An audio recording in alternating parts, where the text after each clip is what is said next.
இவர் வந்து கூடு விட்டு கூடு பாயிற சக்தி வச்சிருக்காரு அவரு.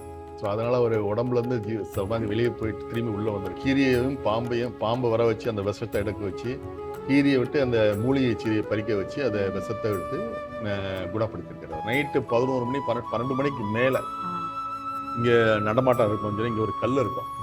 அந்த கல்லில் உட்காந்து உங்க எந்த நோய் இருந்தாலும் உள்ள போனீங்கன்னா டக்குன்னு குறையும். நீங்க நல்லா அனுபவிச்சு பார்க்கலாம்.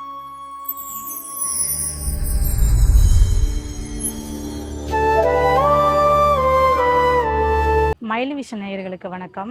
நம்மளுடைய சேனலில் தொடர்ந்து ஆன்மீகம் சார்ந்த விஷயங்களை பற்றி தான் பேசிகிட்டு இருக்கோம். அந்த வகையில் இன்றைக்கி நம்ம யாரை பற்றி பார்க்க போகிறோம்னு பார்த்தீங்க அப்படின்னா, மகாயோகி சித்தர் ஸ்ரீமத் செல்வாரிய சுவாமிகளை பற்றி தான் பார்க்க போகிறோம். இந்த கோயில் நிர்வாகிகிட்ட அவங்கள பற்றி கேட்டு நம்ம டீட்டெயிலாக தெரிஞ்சுக்கலாம். நிறைய அற்புதங்களை பற்றி அவர் சொல்ல போகிறாரு. மிஸ் பண்ணாமல் பாருங்க. வணக்கம் சார். வணக்கம். மகாயோகி ஸ்ரீமத் செல்வாரிய சுவாமி குருவே சரணம். ஜீவசமாதியா இருக்க மகான் பேர் என்ன சார்? எப்படிங்க ஜீவசமாதி ஆனாங்க? இவர் பேர் வந்து மகாயோகி ஸ்ரீமத் செல்வாரிய சுவாமி. இவர் பாலகருக்கும் ருக்மணி தேவி அம்மாவுக்கும் பிறந்தவங்க. இவங்க பிறந்தது மதுரையில தான், வாழ்ந்தது மஞ்சனகாத்தூர்ல வாழ்ந்தாரு. இவரு தியானத்துல தான் எப்பயும் இருப்பார். சின்ன வயசுல இருந்து தியானம் பழகி அதே தியானத்திலேயே இருந்திருக்காரு. 1950 வரைக்கும் 1850 வீட்லயே தியானம் பண்ணிட்டு இருக்கும்போது உடம்பெல்லாம் ஃபுல்லா சில்னஸ். 2 நாள் 3 நாள் அப்படி 1 வாரமா இருந்திருக்காரு. 1 வாரம் வீட்டில் இருக்காருன்னு சொன்னோடனே வீட்டில் உள்ள எல்லாரும் கேட்டுட்டு என்னங்க இப்படி இருக்குன்னு சொன்னோடனே பக்கத்தில் உள்ளவங்க இறந்துட்டாருன்னு நினச்சிட்டாங்க.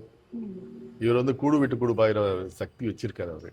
ஸோ அதனால அவர் உடம்புல இருந்து சமாதி வெளியே போயிட்டு திரும்பி உள்ள வந்திருக்கு. 2 நாள் கழிச்சு தான் உடம்பு ஃபுல்லாக சில்னஸ் ஆயிருக்கு.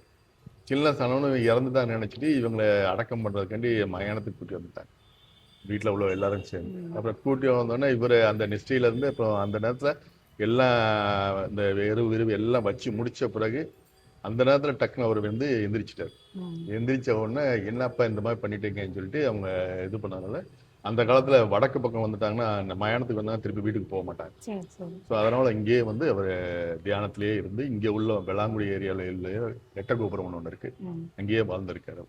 அவங்களோட சொந்த ஊரே இந்த ஊர் மதுரை. அவங்களுக்கான இங்க ஜீவசமாதி அமைக்கணும்னு உங்களுக்கு எப்படி சார் அந்த ஐடியா வந்தது? இல்ல, எங்களுக்கு எதுவும் அமைக்கல. அவர் இங்கேயே தான் இருந்திருக்காரு. இங்க உள்ளவங்க மக்களுக்கு எல்லாருமே விபூதி கொடுத்து குணப்படுத்தி இருந்தாரு. இது எந்த வியாதி வந்தாலும் இவருக்கு அந்த நிஷ்டையில இருந்ததுனால, அந்த தியான சக்தி இருக்கிறதுனால அவருக்கு மருத்துவ குணம் எல்லாம் செஞ்சு கொடுத்துருக்காரு. இங்க வாழ்ந்த மக்கள்கிட்ட எல்லாமே மருத்துவ குணம் தான் பண்ணிட்டு இருக்காரு.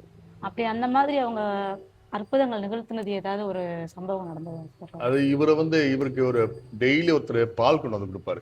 ஒரு மாட்டுக்கு இளையர் பால் கொண்டு வந்து கொடுப்பாரு. டெய்லி வர்றவரே ஒரு நாள் பால் கொண்டு வரலன்னு சொன்னோடனே கண்ணுக்குட்டி என்ன இது அவன் பால் இடையிட்ட கேட்டது, இல்லைங்கய்யா அந்த மாதிரி கண்ணுக்குட்டி இறந்துருச்சு அப்படின்னு இருக்காரு. ஏன்டா என்னாச்சுடா தெரியல, என் பாம்பு தீண்டி இறந்துச்சுன்னு. அப்ப கூட்டி வாங்கினோன்னா இங்க கூட்டி அவரு மருத்துவம் பார்க்கறதுக்காண்டி இவரு கீரியும் பாம்பையும் வச்சு வளர்த்துட்டு இருந்திருக்காரு. இங்கேயே கீரியும் பாம்பையும் ஒன்னா ஒரே தட்டுல தான் பால் சாப்பிட்டு ஒரே இதுல தான்.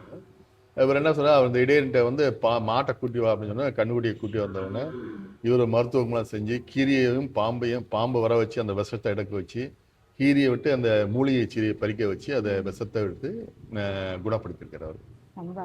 அற்புதம். ஆமா. உங்களுக்கு ஏதாவது கனவு எங்களுக்கு கனவு எதுவும் வரல. இது இவர் 1824 பிறந்தாரு. 1894 தான் சமாதி ஆனது. எங்களுக்கு இது வரைக்கும் எதுவும் தெரியல. பட் எனக்கு நான் 2011-10 தான் எங்க அக்கா கனவுல இந்த மாதிரி மண்டபம் கட்டாம இருக்கீங்க, கட்டுங்கன்னு சொல்லி இது பண்ணியிருந்தாரு. ஸோ அதை பேஸ் பண்ணி தான் 2011 நான் ஆரம்பிச்சேன். அதுக்கப்புறம் 2011 ஆரம்பிச்சது. ஜனவரி மாசம் கும்பாபிஷேகம் இது வாஸ்து பண்ணணும்னு சொல்லி எல்லாரையும் கூப்பிட்டு பார்த்து பண்ண ஆரம்பிச்சோம். அப்ப கட்ட ஆரம்பிச்சாங்க. அதுக்கு முன்னாடி எதுவுமே தெரியாது. அதே மாதிரி இவர் வாழ்ந்த நேரத்துல இங்கேயும் அந்த ரெட்டகோபுரத்தையும் போயிட்டு வருவாரு. திடீர்னு இவரு சமாதி ஆகிறதுக்கு முன்னாடி இந்த இடத்த விட்டு வேற இடத்துக்கு போயிருக்காரு. அது எந்த இடம் தெரியல. அங்க இருக்கவங்க மக்கள் நீங்க போகக்கூடாது, இங்கேயே தான் இருக்கணும், இல்ல நான் காலகட்டம் வந்துருச்சு அதனால நான் போய்தான் ஆகணும்னு சொல்லி அவர் கிளம்பி போயிருக்காரு. அப்ப நாங்க எப்படி உங்களை இந்த சமாதிக்கு இது பண்றது எப்படி தெரியணும்னு சொல்றதுக்கு அவர் இங்க ஒரு முருங்கை மரம் இருக்கும். அந்த முருங்கை மரம் உடஞ்சி விழுகும். அது உடையும் போது நாங்க சமாதியில ஆயிட்டேன்னு சொல்லி உங்களுக்கு அறிகுறி வரும் அப்படின்னு. ஸோ அதே மாதிரி அவர் 1894 முருங்கை மரம் வைகாசி விசாகத்துக்கு அன்னி முருங்கை மரம் உடஞ்சிருக்கு. இங்க உள்ளவங்க வந்து போய் பார்த்து அவங்க கூட்டிட்டு வந்திருக்காங்க. இங்க வந்து இங்க சமாதி வச்சிருக்காங்க. இப்போ இது தெரியறதுக்கு முன்னாடியே அவங்க அவங்க இறந்துட்டான்னு சொல்லி கூட்டி போயிட்டாங்கல்ல சார் மயான கரைக்கு. அப்பெல்லாம் இவங்க வந்து தியானத்துல தான் இருந்தாங்க அப்படின்றது தெரியாது, யாருக்கும் தெரியாது. இவர் எப்பயும் தியானத்துல உடம்பெல்லாம் சில்லுன்னு ஆயிடுச்சு. உடம்பெல்லாம் சில்லுன்னு ஆயிடுச்சுன்னா உடம்பு கட்ட மாதிரி ஆயிடுச்சு. கட்ட மாதிரி ஆனதுனால அவர் இறந்துட்டாரு நினைச்சு அவங்க கூட்டி வந்துட்டாங்க. சரி சரி. ஜீவசமாதி ஆனோம் அப்படின்னா மரணம் இல்லை அப்படின்னு சொல்லி நம்ம கேள்விப்பட்டிருக்கோம். அவங்க சூட்சம வடிவில் எங்க ஏதாவது ஒரு ரூபத்துல இருப்பாங்கன்னு கேள்விப்பட்டிருக்கோம். அந்த மாதிரி ஏதாவது பார்த்தது எனக்கு நான் பார்த்து எனக்கு தெரிஞ்ச அளவுக்கு இல்ல. பட் இங்க சுற்று வட்டாரத்துல உள்ள இந்த பக்கத்து வீட்டுல உள்ளவங்க எல்லாம் சொல்லுவாங்க, நைட்டு 11 மணி 12 மணிக்கு மேல இங்க நடமாட்டம் இருக்கும் சொல்லி இங்க ஒரு கல் இருக்கும். அந்த கல்ல உட்காந்து இது உருமா கட்டிக்கிட்டு உட்கார்ந்து இருப்பாராம். அவங்க பார்த்துருக்காங்களா? ஏன்னா நம்ம எங்க கண்ணுக்கு தெரியல. ஏன்னா பாம்பு இங்க இருக்கு, இங்க போயிட்டு போயிட்டு வந்துட்டு இருக்கோம். அத பாத்திருக்கீங்க? நான் நம்ம திருவிழா அன்னைக்கு வைகாசி விசாகம் தான் அவர் விசேஷம் அன்னைக்கு. அந்த நேரத்துல பாம்பு போகும், நாங்க கவனிச்சதுல சொல்லுவாங்க. ஆனா இருக்கு பாம்பு. இவங்க பூஜாரி இருப்பாங்க, அப்ப பாம்பு எடுத்து போட்டோ எடுத்து அனுப்புவாங்க. யாரையும் ஒண்ணும் செய்யாது. இந்த சம்பவம் உருமா கட்டி பார்த்தது வந்து இப்ப காலகட்டத்துல இல்ல முன்னாடி? அவங்க இப்ப காலகட்டத்துலதான். நான் சொல்றது 2011 12 அந்த நேரத்துல 11 10க்கு முன்னாடி. சரி சரி. அந்த காலகட்டத்துல அப்பதான் வீடு எல்லாம் வந்தது. அப்பெல்லாம் இங்க எல்லாம் வயக்காடு தான். இங்க எல்லாம் ஒரு பெரிய கிணறு இருந்துச்சு. அந்த கிணறு தான் தண்ணி எடுத்து போவாங்க எல்லாருமே. இதுதான் குடிக்கிறதுக்கு எல்லாமே. இந்த ஜீவசமாதியில ஆனதற்கு மகான் இந்த சித்தருக்கு வந்து வழிபாட்டு முறைகள் வர்ற பக்தர்கள் வந்து எதுவும் வாங்கிட்டு வந்துருமா? ஒன்னும் வாங்கி வந்து அவர்கிட்ட பிரார்த்தனை பண்ணிக்கிட்டாலே போதும். இவர் வந்து ஆஞ்சநேயர் பக்தர். ஆஞ்சநேயருக்கு ரொம்ப பிரியமா இருந்து ஆஞ்சநேயர் ராம பக்தரா தான் இருந்தார் அவரு. வழிபாட்டு முறைகள் அப்படிங்கிறது நார்மலா இங்க எதை வச்சு வழிபாட்டு பண்ணிக்கலாம். வீட்டுல வச்சுமே நம்ம கும்பிட்டுக்கலாமா? தாராளமா கும்பிட்டுக்கலாம். இவர் நினைச்சு கும்பிட்டாலே போதும். எந்த சாமியா இருந்தாலும் சரி, ஜீவசமாதியா இருந்தாலும் சரி, குருவா இருந்தாலும் சரி, யாரையுமே நம்ம மனசால நினைச்சாலே போதும். அது உருவம் இருக்கணும்னு அவசியம் இல்லை. நம்ம உருவம் இருந்தா அதுக்கு தகுந்த முறையா நம்ம பண்ணிக்கிட்டு இருப்போம். அவ்வளவுதான். அதுக்காண்டி அதை உருவ வழிபாடு நம்ம பண்ணிக்கிட்டு இருக்கோம். இங்க லோக்கல்ல உள்ளவங்க நைட்டு 12 1 மணிக்கு மேல அந்த பக்கத்து வீட்டுல உள்ளவங்க வயிறு வலிக்குதுன்னு சத்தம் போட்டுக்கிட்டே இருந்திருக்கேன். அப்புறம் வெளியே வரும்போது என்னடா அப்படி கேட்டிருக்காரு. ஏன் வயிற்று வலிக்குது ஏன் சொல்லியிருக்கேன். இந்தா அப்படி அப்படின்னு சொல்லி விபத்து கொடுத்து சாப்பிட்டு அப்படின்னு சொல்லிட்டாங்க. ஆனா அடுத்த நாள் காலைல பார்த்தா அந்த வழியே இல்லையா. அடுத்த நாள் காலைல பார்த்தா யாருமே இல்லை. இந்த மாதிரி எல்லாம் நடந்திருக்கு. இது வந்து அவர் உயிரோட இருக்கும் போதா இல்ல சமாதி ஆன பிறகு. சமாதி ஆன பிறகு. அப்ப அவங்களுக்கு நல்ல ஒரு வினைப்பாடு இருந்ததுன்னா அவர் முன்னாடி தச்சிருவாங்க. ஆமா ஆமா ஆமா ஆமா. சரி சரி. இது வரைக்கும் எனக்கு தரிசனம் கிடைக்கல. பட் கிடைக்க ஆண்டவன் முடியத்துல இருக்கு. அவங்கள ஆனா நீங்க தான் எடுத்து நடத்திக்கிட்டு இருக்கீங்க. ஆமா, என்னால நடத்த வைக்கிறாரு அவ்வளவுதான். நான் நடத்தல, அவர் தான் நடத்த வைக்கிறாரு. அவரே இருந்து பண்ணும்போது. ஆமா, நான் பிறந்தது 1967. இங்க வந்து 2010. நான் வந்துகிட்டு இருப்பேன், வருஷம் வருவோம். இதுக்கு முன்னாடி வந்து நான் அந்த இயற்கை மருத்துவம் சொல்லி இந்த அரவிந்த் ஹெர்பல் ப்ராடக்ட் போயிட்டு வந்தேன். அங்க அது 3 நாள் கேம்ப். அந்த போயிட்டு வந்த பிறகுதான் எல்லாமே மாற்றம் ஆச்சு எனக்கு. இயற்கையாவே சாப்பிடுறது, இயற்கையோட இன்றி இருக்கணும்னு சொல்லி அந்த மாதிரி தான் இருக்கேன். அப்புறம் தியானம் பண்ண ஆரம்பிச்சேன். தியானம் பண்ணவும் இப்ப இந்த இவரு கேபிஆர் மூர்த்தின்னு ஒருத்தர் இருந்தாரு, அரசு அவரும் சொல்லி கொடுத்தாரு. அதுக்கப்புறம் இங்க வர ஆரம்பிச்சேன். இங்க 2010 வரும்போது இங்க வெறும் மொட்டடியா தான் இருக்கும், எதுவுமே இருக்காது. ஆளுங்க உட்காந்து தியானம் பண்ணிட்டு இருப்பாங்க. அப்பப்போ வந்து தியானம் பக்கத்துல எல்லாம் சொல்லுவாங்க, வெயில்ல வந்து தியானம் பண்ணிட்டு இருப்பாங்க. ஒரு குடிசை போடணும், குடிசை போட்டோம். அதுக்கப்புறம் கொஞ்சம் கொஞ்சமா நான் டெவலப் பண்ணி தான் 2011 இந்த இது பண்ண ஆரம்பிச்சேன். சரி சரி. நீங்க தியானம் பண்ணும்போது அதை பத்தி கொஞ்சம் எக்ஸ்பீரியன்ஸ் என்ன சொல்லுங்க. தியானம் பண்ணும்போது ஒன்று ஓம்காரம் சொல்லி தான் பண்ணிக்கிட்டு இருப்போம். மூக்கு இது கண்ணுக்கு மேல வந்து இதயத்துல அங்கனுக்குள்ள பார்த்துக்கிட்டே தியானம் பண்ணுவாங்க. நல்ல எஃபிஷியன்சி இருக்கும். அப்படியே இங்கனுக்குள்ள ஒரு உருவல் மாதிரி இதே ஒரு உறுத்தல் மாதிரி இருக்கும். பண்ணும்போது உடம்புக்கு ஆரோக்கியமா இருக்கும். இதுங்க அஞ்ஞான சக்கரம். இது நம்ம 7 சக்கரம் இருக்குல்ல, மூலாதாரம், சுவாதிஷ்டானம், மணிப்புரகம், அநாகதம், அஞ்ஞான சக்கரம், சஹஸ்ராரம். இந்த சக்கரத்துல வந்து நம்ம மூச்சு காத்து மேல போயிட்டு வரணும். ஸோ அது குண்டலி யோகம் சொல்லுவாங்க. அந்த குண்டலி யோகம் சொல்லி பின்னாடி நம்ம மூலாதாரத்துல இருந்து மேல போய் சஹஸ்ரம் வழியும் போயிட்டு வரணும். ஸோ அது பண்ண சஹஸ்ரம் வழியா மூச்சு வாங்க ஆரம்பிச்சோம்னா அது தியான நிலைக்கு போகலாம். நீங்க எத்தனை வருஷமா சார் பண்ணிட்டு இருக்கீங்க? நான் 2010 இருந்து பண்ணிட்டு இருக்கேன். நான் எந்த மருந்து மாத்திரையும் எடுத்துக்கிறது இல்லை, எல்லாமே இயற்கையோட தான் எடுத்துக்கேங்க. வீட்டில் கிடைக்கிற மருந்துகள் தான் எடுத்துக்குவேன். சுக்கு, திப்பிலி அந்த மாதிரி தான் எடுத்துக்குவாங்க. இயற்கை சார்ந்த நீங்க இயற்கை சார்ந்தா இருக்கு. உணவோட மருந்து, உணவே மருந்து. நம்ம உடம்பை உடம்பால் குணப்படுத்தின மருந்து உடம்புக்குள்ளே இருக்கும்போது வெளியே தேடணும் அவசியம் இல்லை. கண்டிப்பா. ஏன்னா உமிழ் தானே மெயின் உமிழ். ஏன்னா எல்லாமே தியானத்துல இருக்கவங்க எல்லாமே மூச்சு காத்து மட்டும் வாங்கி எடுத்துக்கிட்டு தான் அவங்க உயிர் வாழ்ந்து இருக்காங்க. அப்ப என்ன ஆகும்னா உடம்புல உள்ள ஓட்டை எல்லா சுத்திலையும் ஓட்டை தான் இருக்கு. இந்த வழியா தான் காத்து இழுத்துக்கிறோம், பிராணசக்தி இழுத்துக்கிறோம். அதை வச்சுதான் அவங்க மூச்சு வாழ்ந்து இருக்காங்க. எல்லாரும் மூக்குல மட்டும் தான் விடுறேன்னு நினைச்சிட்டு மூக்குல விடுறது வந்து நார்மலு.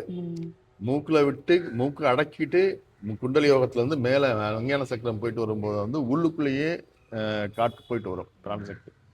அது வரும்போது அது தியான நிலைக்கு போவாங்க.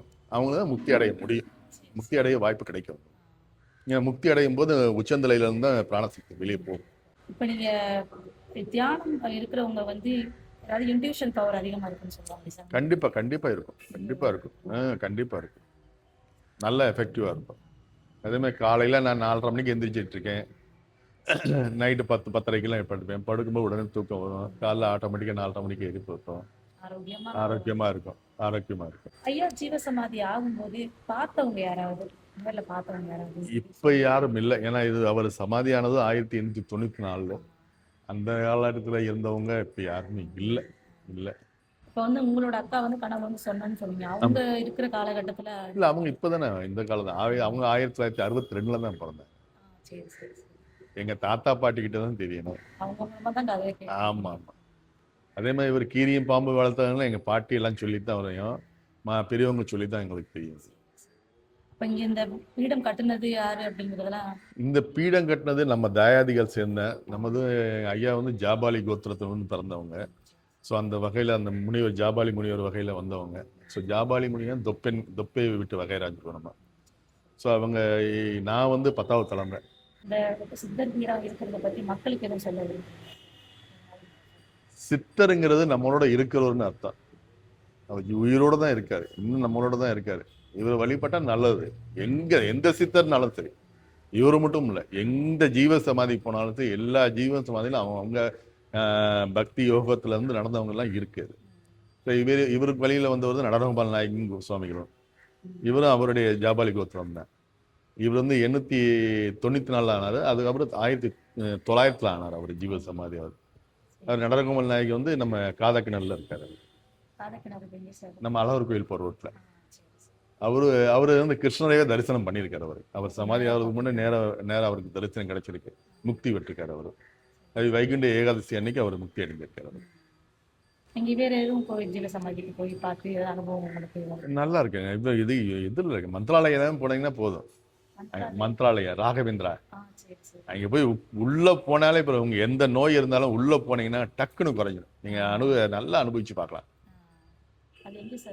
மந்த்ராலயமா ஆந்திராவும் கர்நாடகாவுக்கும் பார்டர்ல இருக்கு. எந்த ஜீவ சமாதியான நம்ம போய் தரிசனம் பண்றது, அவருக்கு தரிசனம் நம்ம கிடைக்கிறதுக்கு நம்ம கொடுத்து வைக்கணும். அதுவும் நம்ம போறதுக்கு அனுகிரகம் இருக்கணும். அது இருந்தா தான் போக முடியும். நம்ம பக்தியோட நினைக்கணும். போட என்னடா அப்படின்னு நினைக்க கூடாது. அவரும் இருக்காரு, நம்மளோட தான் இருக்காரு, நம்ம தாத்தா நம்ம தான் இருக்கோம் அப்படின்னு சொல்லி நினைக்கிறோம். எந்த ஜீவ சமாதியானது எல்லாருமே நம்ம வாழ்ந்த காலத்துலயும் சரி, நம்ம வாழ்ந்து முன்னாடி உள்ளவங்களும் சரி, நம்மளோட தான் இருக்காங்க. நம்ம அறிவியல் இல்லைன்னு சொல்லி அந்த காலத்துல அறிவியல் இல்லாததுன்னு சொல்லுவாங்க. அந்த காலத்துல இருந்த அறிவியல் இப்ப அறிவியல் இல்லை. ஆங்கிலேயன் வந்தனாலதான் ஆங்கிலேயன் சொல்லிட்டு இருக்காங்க. அந்த காலத்துல எல்லாம் ஆங்கிலேயன் பத்தியே இல்லை. இங்க நம்ம இருக்கிற இடமே வேற. எல்லாருமே எந்த டிவி எடுத்தாலும் சரி, யார்கிட்டையும் கேட்டாலும் அந்த காலத்து ஆங்கில அறிவியே இல்லாத காலம் சொல்லுவாங்க. அந்த காலம் தான் பொற்காலம். எல்லாருமே அவங்களுக்கு எல்லாமே இங்க இருந்து வானத்துக்கு போயிருக்காங்க. ஆமா, தியானத்திலேயே எல்லாத்தையும் போயிருக்காங்க. இப்ப ஆஞ்சநேயர் பறந்து இங்கேயோ போயிருக்காருல்ல, அவரும் மனுஷனா தான் அவதாரம் எடுத்திருக்காரு. மனித ரூபம் அவதாரம் எடுத்து தான் அவர் இது மாதிரி பண்ணியிருக்காரு. நம்ம வந்து எல்லாருமே நம்ம மதிக்கிறதே இல்லை. இந்துவா இருந்து இந்துங்கிறது ஒரு மதமும் இல்லை, நம்மளுடைய வழிபாட்டு முறை தான். உடம்பு எப்படி வளர்க்கணும், எப்படி இருக்கணும், நம்ம வாழ்க்கை எப்படி இருக்கணும் அப்படின்னு சொல்ல நடைமுறையை தானே தவிர வேற எதுவுமே இல்லை. எல்லாருமே முஸ்லீம் கிறிஸ்டியன் எல்லாரும் சொல்றாங்க. எல்லாரும் அவங்க தியானத்திலிருந்து வர்றதுதான். அவங்களும் சித்தி அடைஞ்சனால தான் அவங்களுக்கு முக்தி மாதிரி ஆயிருக்காங்க. இவ்வளோ நேரம் நான் கேட்ட கேள்விகளுக்கு பொறுமையாக பதில் கொடுத்ததுக்கு மிக்க நன்றி சார். நன்றி.